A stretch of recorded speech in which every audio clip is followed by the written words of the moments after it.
So there are two subjects that if you talk about in any community or in front of anybody, then they'll love it, they'll eat it up. Marriage and jinn. So I remember, subhanAllah, there was once a sheikh, and I believe it was Sheikh Walid, who said that, instead of just talking about marriage separately and jinn separately, you might as well give a lecture about being married to a jinn and then you'll pack the house, right? Because those are two subjects that everyone wants to hear about. And it's very interesting because, subhanAllah, that's actually a subject that you find in the books of interaction, the fiqh of dealing with jinn and so on and so forth, is the sayings of the ulama on marriage to jinn. And you talk about a lack of compatibility, right? When you talk about being of a different species, so obviously it's something that's hated. But there are actually people that would try to go out, and some of them would even succeed in marrying a jinn, that they become so acquainted with that realm that actually happens. And I actually once met a brother, and I'm not saying that he was truthful in everything that he was saying here, but he was like, I was married to a human being 3 times and it didn't work out well.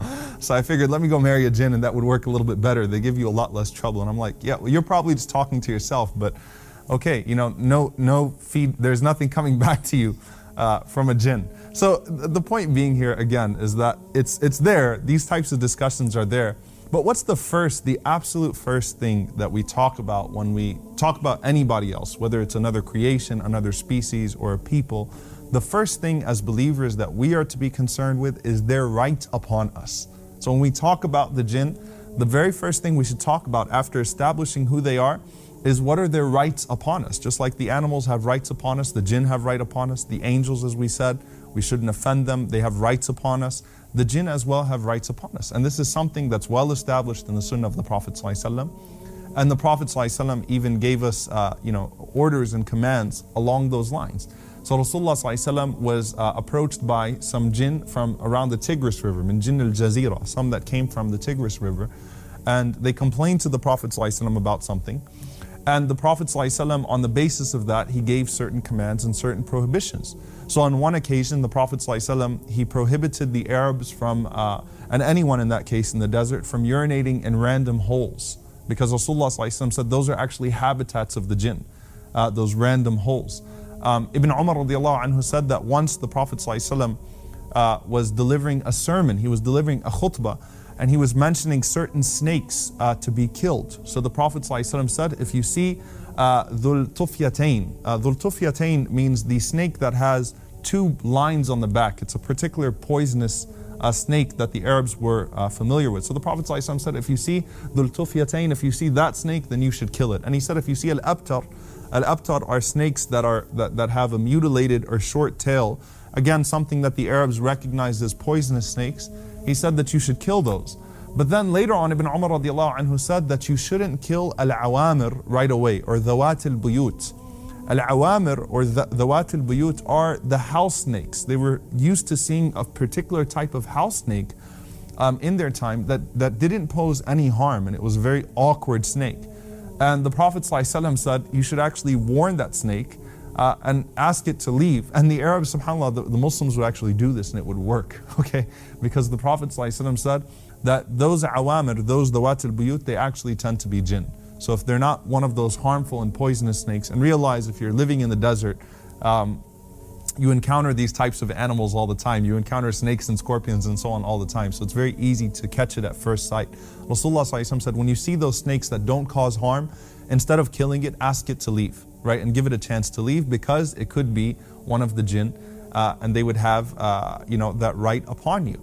Abdullah bin Mas'ud radiallahu anhu, he also said that the Prophet ﷺ talked about al-qareen. He talked about what the qareen has upon us, and the qareen is what Allah mentions in the Quran, the jinn that is always around us. There's a jinn that particularly constantly whispers to us. The same way that there's an angel that's constantly telling us to do good, and that's also called the qareen in Surah Qaf.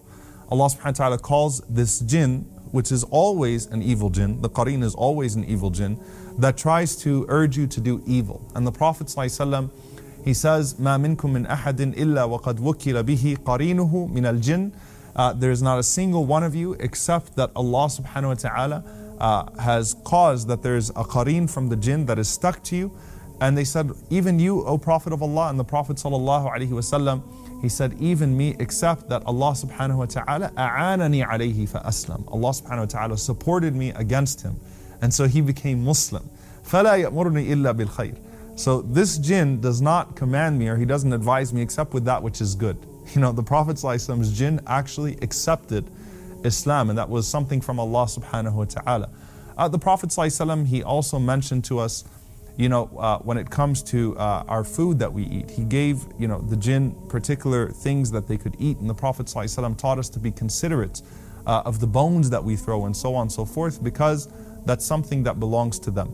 Now, as far as our interaction with them is concerned, you know, one thing we should not do is we shouldn't go to fortune tellers and people that seem to be able to know something of the future, because are they in communication with the jinn? Some of them are, but the Prophet ﷺ said what they do is they communicate with the jinn, and those jinn, you know, they're able to hear only a few things from the skies. They're able to hear something from what's being said in the skies and so on and so forth. Because after the Quran was revealed, the jinn were forbidden from exiting as-sama' ad-dunya. They're forbidden from exiting this heaven. So they hear very little information, and the Prophet ﷺ said they will hear one thing, وَيَزِيدُ فِيهَا مِئَةَ كَذْبَةٍ, but then they'll add 100 lies to it, and they'll give it to you then. So the soothsayer, or the one who deals with the jinn, is not going to tell you the truth. So the Prophet ﷺ told us, he taught us not to go to those that interact with the jinn to try to figure anything out of the future. The Prophet ﷺ, he also taught us a way of protecting ourselves from being seen by the jinn when we enter into the restroom. So the Prophet ﷺ taught us to say the dua, Allahumma inni a'udhu bika min al-khubthi wal-khaba'ith. Oh Allah, I seek refuge in you from al-khubthi wal-khaba'ith, the male and the female jinn, from seeing me at this point. And Allah subhanahu wa ta'ala, he guards the believer as they enter into the restroom, and then obviously as you come out, you would say ghufranaka, you would seek the forgiveness of Allah subhanahu wa ta'ala. So it's a sensitive issue here of making sure that you don't do anything to bring their harm upon you. You don't do anything to offend them, and at the same time you protect yourself from their harm and from being seen by them in times when you shouldn't be seen by them, and so on and so forth. Assalamu alaikum wa rahmatullahi wa barakatuh. I hope you enjoyed and benefited from this video. If you did, then please do share it. And if you'd like to follow the rest of the series, then please do click on the top box. And if you'd like to see all of the other episodes and the other videos we have to offer, then please click on the box under that. And don't forget to subscribe to the channel for more amazing content.